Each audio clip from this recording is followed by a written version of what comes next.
ദീർഘകാലമായി കാത്തിരുന്ന സമാധാന കരാറിൽ ഒപ്പുവെച്ച് റുവാണ്ടയും ഡെമോക്രാറ്റിക് റിപ്പബ്ലിക് ഓഫ് കോങ്കോയും രണ്ട് അയൽ രാജ്യങ്ങൾ തമ്മിൽ പതിറ്റാണ്ടുകളായി നിലനിൽക്കുന്ന വിനാശകരമായ സംഘർഷം അവസാനിപ്പിക്കുന്നതാണ് ഈ സമാധാന കരാർ. അതേസമയം കരാർ പ്രകാരം US ലാഭകരമായ ധാതു പ്രവേശനം അനുവദിക്കാൻ സാധ്യതയുണ്ട്.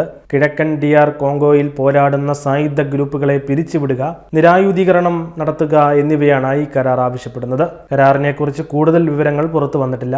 മേഖലയിൽ മുൻപ് നടന്ന സമാധാന കരാറുകളെല്ലാം പരാജയപ്പെട്ടിരുന്നു. ഇന്നു മുതൽ അക്രമവും നാശവും അവസാനിക്കുന്നു. മുഴുവൻ മേഖലയിലും പ്രതീക്ഷയുടെയും അവസരത്തിന്റെയും ഒരു പുതിയ അധ്യായം ആരംഭിക്കുന്നു, US പ്രസിഡന്റ് ഡൊണാൾഡ് ട്രംപ് പറഞ്ഞു. Vice president JD Vance, state secretary Marco Rubio, DR Congo, Rwanda എന്നിവിടങ്ങളിൽ നിന്നുള്ള പ്രതിനിധികൾ എന്നിവർ ചേർന്ന് സമാധാന ഉടമ്പടിയെ മഹത്തായ വിജയമെന്ന് വിശേഷിപ്പിച്ചു.